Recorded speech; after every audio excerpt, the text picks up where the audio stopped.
السلام عليكم ورحمة الله وبركاته. ازيكم حبايبي، اخباركم؟ يا رب دايما تكونوا بخير. النهاردة بإذن الله في الفيديو هنعمل جبنة وزبدة ومش وقشطة من غير ما نحط في اللبن اي حاجة خالص، يعني مش هنضيف اي حاجة للبن او الحليب بتاعنا. النهاردة بإذن الله كده الجبنة اللي احنا هنعملها جبنة فصل الصيف، لكن بسم الله ما شاء الله اللهم بارك، جبنة فصل الشتاء تمام، ما فيهاش اختلاف عن جبنة فصل الشتاء ابدا. وما تفكريش ان اللبن في الصيف هيبوظ منك، لا، اللبن في الصيف هنعمله زي ما بنعمل لبن الشتاء بالظبط، وجبنة الشتاء بالظبط، وزبدة الشتاء كمان. مش هتلاقي فيها اختلاف ومش هتلاقي فيها غش. الزبدة ما شاء الله هقولك ايه اللي يغشها وايه اللي يخليها مظبوطة معاكي، والجبنة كمان تخزنيها ازاي في الجبن في الزلعة، وتخزنيها ازاي برضو في الشرش الابيض. وهقولك ايه اللي بيخلي الجبنة تنشف معاكي في الزلعة بتاعتك او البلاص، وايه اللي بيخلي الجبنة تفضل دايبة معاكي وجميلة، وايه علاج الدود كمان في المش القديم. كل حاجة هقولها لك بإذن الله في الفيديو، بس نسمي الله كده ونصلي على الحبيب المصطفى. اللهم صل وسلم عليك يا حبيبي يا رسول الله، وعلى آلك وأصحابك أجمعين. هنا بقى بسم الله ما شاء الله اللهم بارك، عندنا جيركنين من اللبن لو الحليب. الجيركنين دول الجيركن فيهم الواحد بيشيل 5 كيلو لبن، ماشي الكلام. اي لبن عندك هينفع، بس الفرق بين اللبن بتاع الجاموسي واللبن البقري ولبن الماعز في الزبدة. الجبنة بتكون يعتبر واحد، لكن هي المشكلة كلها في الفرق بينهم الزبدة. الجاموسي بيخرج معاك زبدة كتير، البقري بيخرج معاك زبدة متوسطة، الغنم بتاع الماعز يعني ما بيجيبش معاك حاجة بسيطة قوي على وش اللبن. تمام كده، لكن الجبنة بينفع جبنة وبيكون تمام. احنا طبعا قبل كده كنا بنمصمص الحله بحبه شرش ابيض، انا بقول لك اهو، انما احنا دلوقتي مش هنحط حاجه خالص في الحله بتاعتنا. هفضي اللبن بتاعي جاي دافي يعني طازه لسه يدوب محلوب من دلوقتي، وكمان اللهم بارك مضمون ونظيف، فانا ما صفيتوش. انت لو جايباه من مكان مش جايبه منه قبل كده ومش واثقه فيه، صفي اللبن طبعا بتاعك علشان تضمن ان الجبنه بتاعتك ما تكونش معكوسه، والزبده كمان بتاعتك تكون مش معكوسه، لان اي عكسه في اللبن بتوصل للزبده على طول. تمام كده، دي اول حاجه، صفي اللبن عندك والدنيا تبقى تمام. الحلل طبعا بتاعتي هي كده كده انا حاطه فيها لبن قبل كده معاكم، تمام، فهي واخده على اللبن. طيب انا حللي بقى لسه ما عملتش لبن عندي خالص. قبل كده كنا بنجيب حبه شرش ابيض من اللي بيطلع من الجبنه ونمصمص بيه الحله وننزل بيه في اللبن. اللبن لو عندي ساقع بدفيه بدرجه حراره المطبخ، ما بدفيهوش زياده عن كده. في الصيف ما تدفيش اللبن خالص، لانه في الصيف اصلا هو الجو حر. تمام، انا كده فضيت اللبن عندي في الحلتين بتوعي علشان ابدا شغل بقى حلو. ماشي، بسم الله ما شاء الله اللهم بارك، حلوين دول 10 كيلو. كنت شاريه بيهم الكيلو ب18 جنيه، يعني ال10 كيلو ب180 جنيه.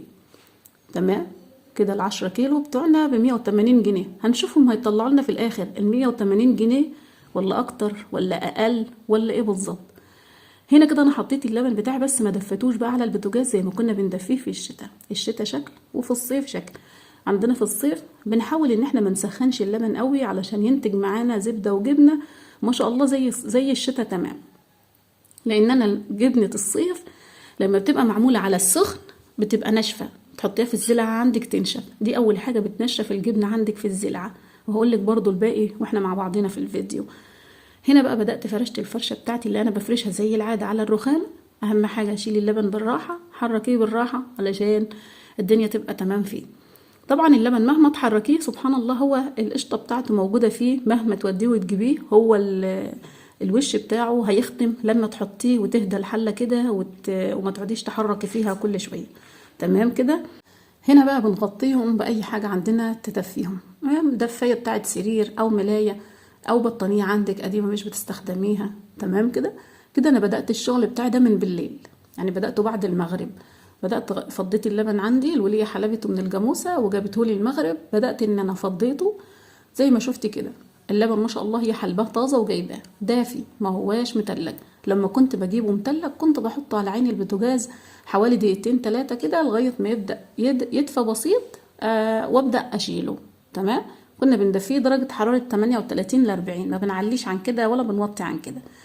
هنا بقى انا غطيت اللبن بتاعي، الدنيا تمام، والولاد ما بيجوش عند المكان ده خالص علشان ما يبهدلوهوش. هسيبه بقى واصبح تاني يوم الصبح اشوف اخباره ايه كده. يلا حبايبي كده خلاص بيت عليه اللبن، وصباحنا تاني يوم الصبح قلت اشوف اخباره عامل ايه.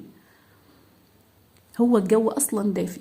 لبن الصيف ما هواش زي لبن الشتاء. لبن الشتاء بيعوق معاكي يوم واتنين لغايه ما ياخد. بس احنا لما عملنا الفيديو ما شاء الله اللهم بارك بتاع الشرش الابيض اخد معانا على 12 ساعه زي الوقت بالظبط. دفينا اللبن بسيط وحطينا الشرش الابيض في الحله وحطينا اللبن ما شاء الله عملنا نتيجه ممتازه. والفيديو ما شاء الله تبارك الرحمن نجح وجميل، وكلكم ليكم اسئله كتيره فيه وانا جاوبت عليها كلها. هنا بقى اللبن بتاعنا اخد زبده وجبنه ما شاء الله تبارك الرحمن جميل قوي. تمام كده. هنعمل فيها ام يوسف هنوديه التلاجة. ليش هنوديه التلاجة؟ علشان الوش بتاعه لما بدأت اشوفه بالمعلقة لقيت الوش بتاعه طري شوية من الجو الحر اللي في المطبخ، لان الحر طبعا المطبخ طبعا بنطبخ فيه كل شوية وشاي واكل وبتاع، فبيخلي الجو دافي فيه شوية. علشان كده بقولك غطيه في المطبخ. تمام. هنا الوش بتاعنا جميل والجبنة كمان بسم الله ما شاء الله اللهم بارك اهي حلوة زي العسل ما شاء الله. بس انا ما بحبش احطها في الحصير على كده ولا اخد الزبدة على كده. بحب اخلي القشطة في التلاجة ساعتين 3 وابدأ ان انا اشتغل. طيب انا كده خدته وديته التلاجة قعد معايا لاخر النهار، لان انا ما فضيتش في النهار اعمله. انا كده الصبح ما فضيتش في النهار اشتغل فيه، خليته بالليل. شايفة الجبنة ما شاء الله اللهم بارك جميلة قوي. لما بتحطيه في التلاجة ساعتين 3 بتلاقي الجبنة معاكي تمسك. تحطيها في الحصيرة ما تبهدلكيش الحصيرة. يبقى انا السؤال اللي انتوا سألتهولي انت ازاي بتحطي الجبنة في الحصيرة والحصيرة مش معلمة جبنة؟ مش معلمة جبنة علشان انا اشتغلت صح. لما تحطي الجبنة في التلاجة شوية بتلاقيها جميلة قوي. الناس اللي بتقولي بغليلها مية، ما تغليش مية للجبنة في الصيف ابدا. الجبنة عندك في الحلة ما تغليلهاش مية في الصيف ابدا، لان هي اصلا بتنشف مننا من الجو الحر. هتغلي مية كمان هتنشف معاكي وتبقى عاملة زي الاستك كده او زي الفل كده. شفت الفل اللي بيجي تحت الادوات والحاجات؟ هيبقى نفس الكلام كده، يبقى مش طعمة كده. انا وديتها التلاجة طول النهار وجيت المغرب اخدها من التلاجة. هنا بقى خلاص جيت اطلعها. شايفة الوش بتاعها ما شاء الله تقل كده وجميل وراح زي العسل. هنا بقى هناخد الجبنة بتاعتنا ونروح المطبخ علشان نبدأ شغلنا فيها. جبنا الحلة الأولى وهنروح كمان نجيب الحلة التانية. هنا الحلتين بتوعي لو انت اشتغلتي في حلة وعلمتيها مكان لبن حاولي انك انت تخليها للبن، ما تشتغليش فيها طبيخ بقى ولا حاجة تانية. تمام كده.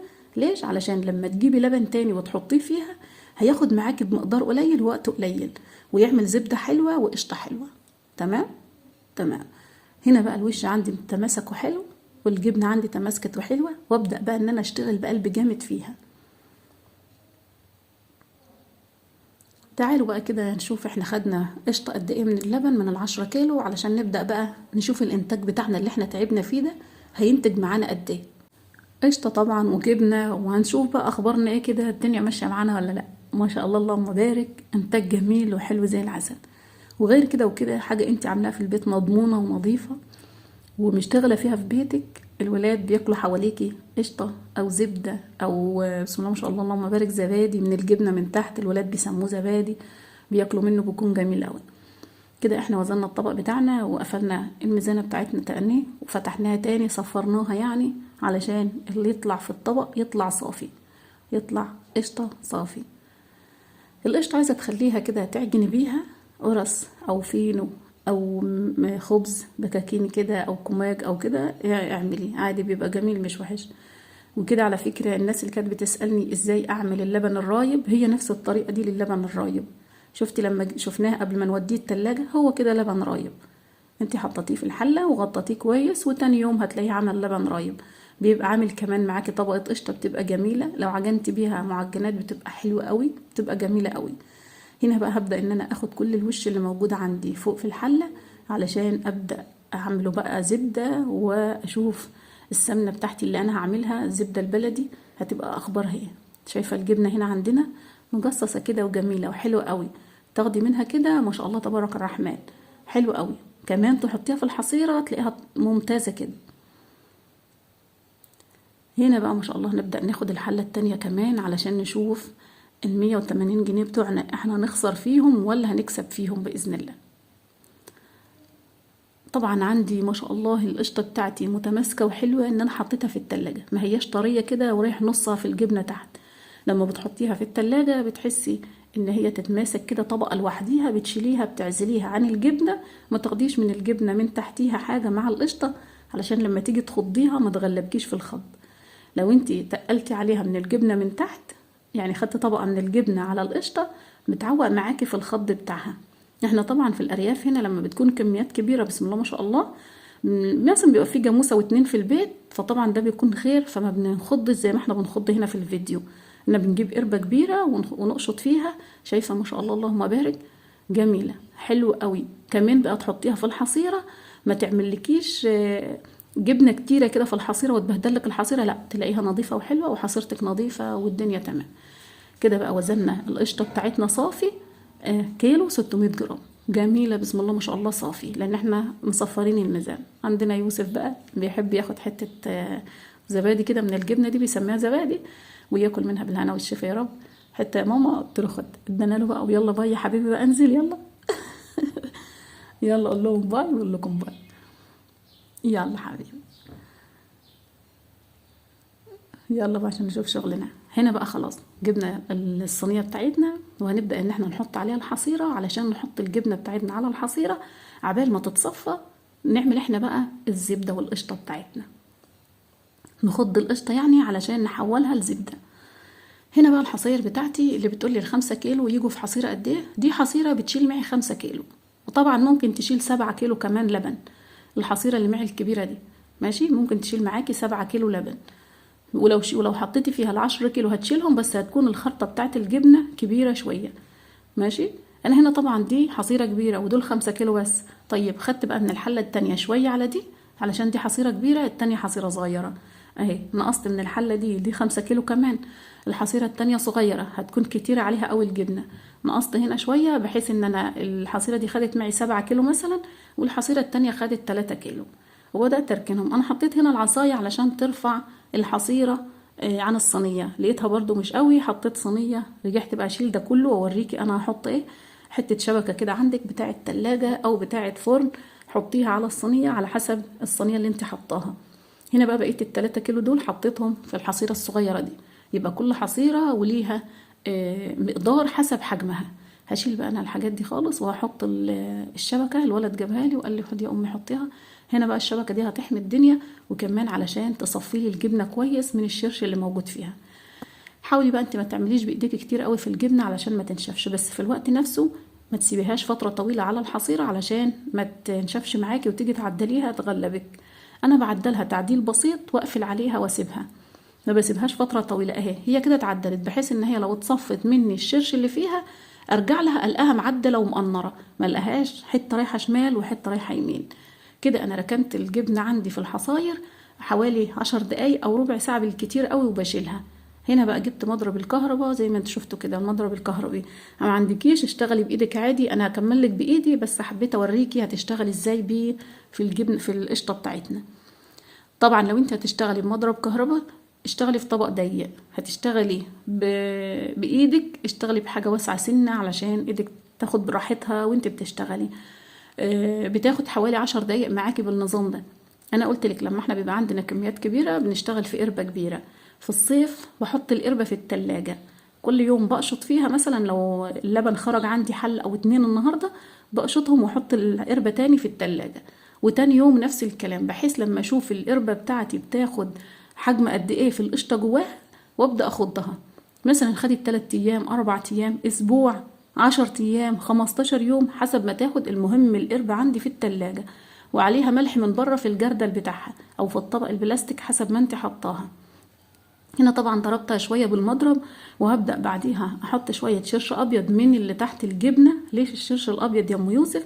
علشان بيخليلي الزبدة بتاعتي لونها اخضر، ما بيخلاش لونها ابيض كده زي اللي فيها جبنة من جوه وفيها زرد ماشي.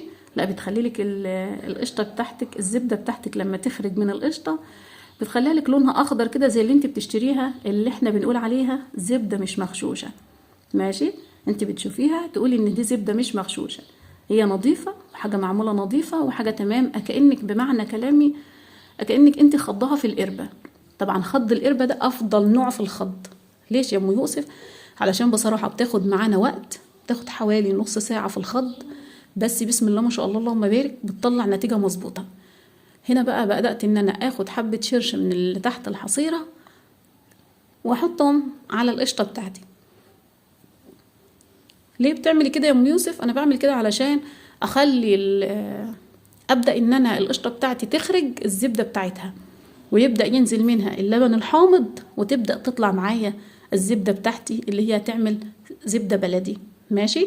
يبقى انا كده عايز خلاص فصلت انا بقى كده المضرب بتاعي بعد ما ضربت ضربة حلوة، وهبدأ انزل بقى بايدي علشان اشوف الدنيا عاملة ايه معايا. هنا طبعا خدنا يعتبر نص الوقت في مضرب الكهرباء، حوالي 3 دقايق او 4 دقايق، وهبدأ انزل بقى بايدي علشان اكمل بقية الضرب بقى بايدي كده، وهبدأ بقى اكمل شغلي علشان اخرج الزبدة بتاعتي واطلعها. انت عايزة تخلي القشطة بتاعتك كده تعملي بها اي حلويات او اي معجنات، انت وحريتك. عايزة تخرجيها تعمليها زبدة علشان تسيحيها وتطبخي بيها اكل في البيت، او تعملي بيها مثلا معجنات مثلا زي بسكوت زي كحك زي الحاجات دي كلها، برضو حلوة. دي حلوة ودي حلوة، مش وحشة، كل نعمة ربنا جميلة، بس طبعا كل واحد حسب احتياجاته للمكان. طيب انا عايزة اخزن بقى زبدة عندي للسنة. اعملي كده كل شوية، هاتي 5 كيلو لبن بس، ما تجيبيش 10، واشتغلي فيهم زي كده. هتشيلي لك حوالي نص كيلو زبدة من 5 كيلو، او مثلا 300 جرام او كيلو حسب نصيبك. شيليه في الفريزر في كيس لغاية المرة التانية. تمام كده؟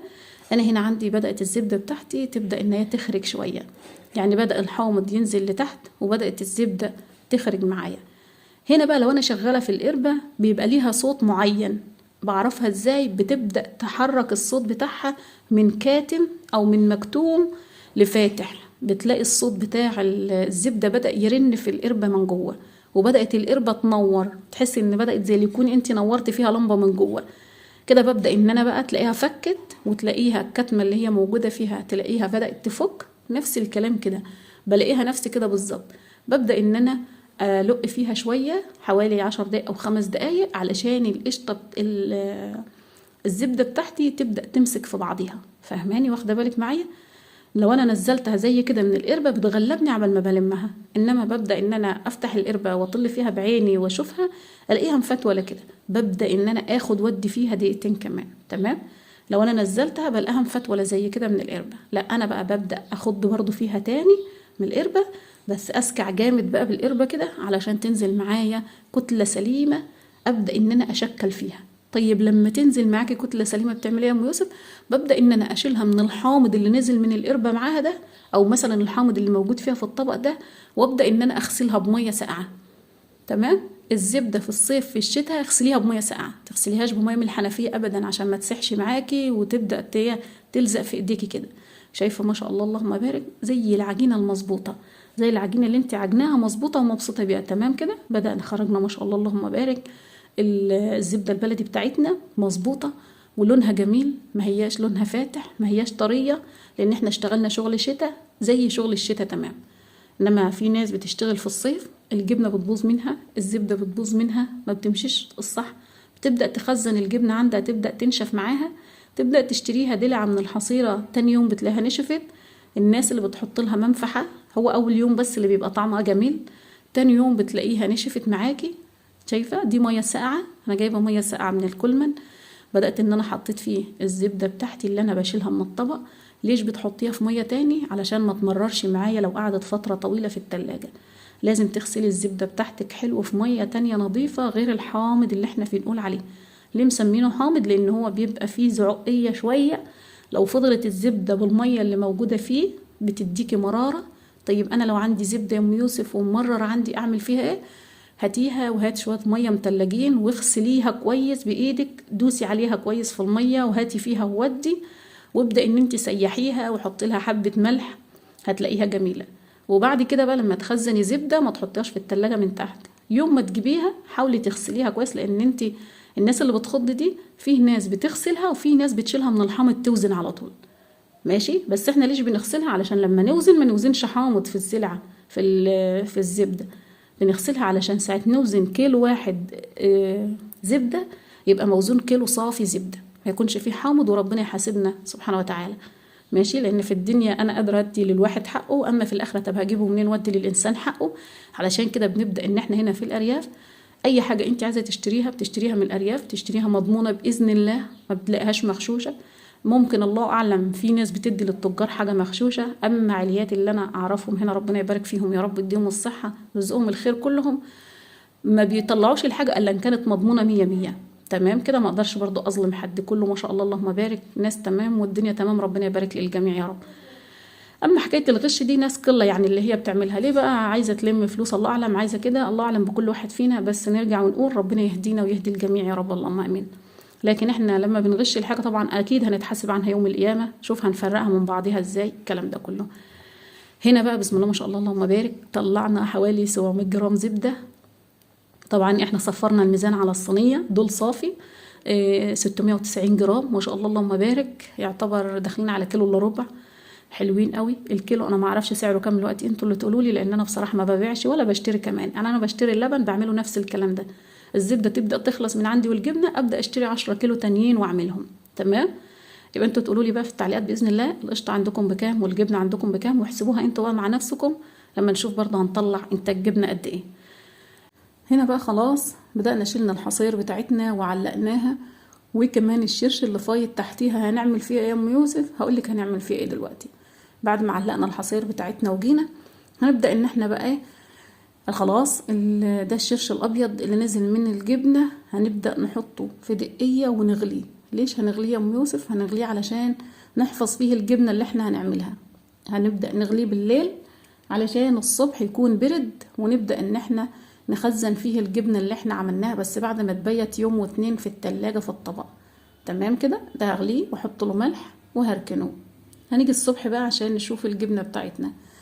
هنا بقى جينا شفنا الجبنة بتاعتنا اهي ما شاء الله اللهم بارك، كنا علقناها. لما تيجي تعلقيها ما تعلقيش حصرتين فوق بعضيهم، لو علقتي حصرتين فوق بعضيهم بتبدأ تتبطط معاكي الجبنة، انما لما تعلقي كل حصيرة في مكان عمرها ما بتتبطط معاكي وبتبقى ملمومة وحلوة قوي. ده المش بتاعنا اللي احنا حطيناه في القماشة. ده طبعا دي قماشة احنا عاملينها زي كيس المخدة كده صغير. بدأنا ان احنا الحامض اللي نزل من الجبن من الزبدة حطينا فيه معلقة ملح وبيتنا في القماشة اللي انتوا شفتوها دي، لتاني يوم بيعمل لنا مش علشان خاطر نبدأ ان احنا نحطه ناكل بيه، يعني زي الجبنة كده بس دلع، زي الجبنة اللي هي بتاع المحلات يعني. دي بقى الحصير بتاعتنا ما شاء الله تبارك الرحمن، اللهم صل وسلم على سيدنا محمد. زي ما انتم شايفين كده طلع انتاج جميل، الحصاير نظيفة، الجبنة ماسكة بعضها وحلوة، ما هياش ناشفة قوي وما هياش دايبة مني ما اقدرش امسكها، حلوة جميلة وسط وعدل كده ومعقولة. بتبدأ ان انت ترشي حبة ملح في الطبق تحتيها تحت وحبة ملح فوقيها علشان حسب كميتك انت وحسب الملح اللي انت بتحبيه، عايزاها دلعة عايزاها حادقة اللي يريحك انت. بتبدأ ترصي الجبنة بتاعتك، طبعا بنحط عليها ملح فوق وتحت علشان تحيه تبقى كويسة. لما انا هاجي ابيع بزود لها ملح شوية علشان خاطر يتصفى منها الشرش كله، ما شيلش ذنب حد او ابيع لحد جبنة فيها شرش كتير ربنا يحاسبني. اما لو انا هاكلها انا بعملها دلعة، ده لي انا بعملها بدلعة، برش ملح قليل علشان الولاد بيحبوها دلعة. انما لو انا عندي جاموسة وهبيع برش ملح زيادة شوية علشان اللي يشتريها مني يشتريها جبنة صافي ما يشتريش فيها شرش ابيض كتير. تمام كده عندي الجبنة. عايزين نوزن بقى الجبنة ونشوف الخير اللي طلع معانا. ما شاء الله اللهم بارك، حاجة جميلة ونظيفة وحلوة زي ما انتم شايفين كده. ده انتاج ب180 جنيه. هنشوف دلوقتي احنا كده كسبنا ولا لا. ده المش بتاعي طبعا اللي انا حطيته في القماشة، انا كنت مصوره لكم حتة ليه بس اتمسحت مني وانا بعدل في الفيديو، اسفة. وكنت موريه لكم كمان القماشة. هبدأ ان انا اصفر الميزان بتاعي وابدأ اوزن. هنا 2 كيلو 200 جرام، انا حسبتهم 2 كيلو بحيث ان ال 200 جرام حق الطبق، وهنا عندنا كيلو 80 جرام، اعتبريه 6 كيلو الا ربع. هنا كيلو الا ربع و2 كيلو، طلعوا لنا 3 كيلو الا ربع جبنة، وطلعوا لنا حوالي زيادة عن نص كيلو زبدة، وطلعوا لنا طبعا الشات المش دول الولاد عندي بيحبوهم بصراحة قوي. ده مش قديم زي الناس اللي سألتني في الفيديو اللي فات، لا ده مش ابيض زي جبنة المحلات كده، تمام، بناكلها دلعة كده زي جبنة المحلات. تمام اهو بيكون دايب كده وجميل وحلو قوي زي القشطة كده ماشي. والجبنة بتاعتنا ديكم شفتوها، والزبدة كمان حاجة نظيفة حاجة حلوة. اي سؤال عندك اكتبيه في التعليقات. دعوة حلوة منك ليا بصلاح الحال، وربنا ان شاء الله كده يهدي لنا اولادنا يا رب اللهم امين. طبعا لو دعمتيني بلايك ده فضل منك طبعا. لو اشتركتي عندي طبعا انت تشرفيني وتنوريني. اي سؤال عندك اكتبيه زي ما بقولك، وانا باذن الله بعون الله هرد لك عليه كله. اشوفكم على خير يا حبايبي، في حفظ الله، مع الف سلامه.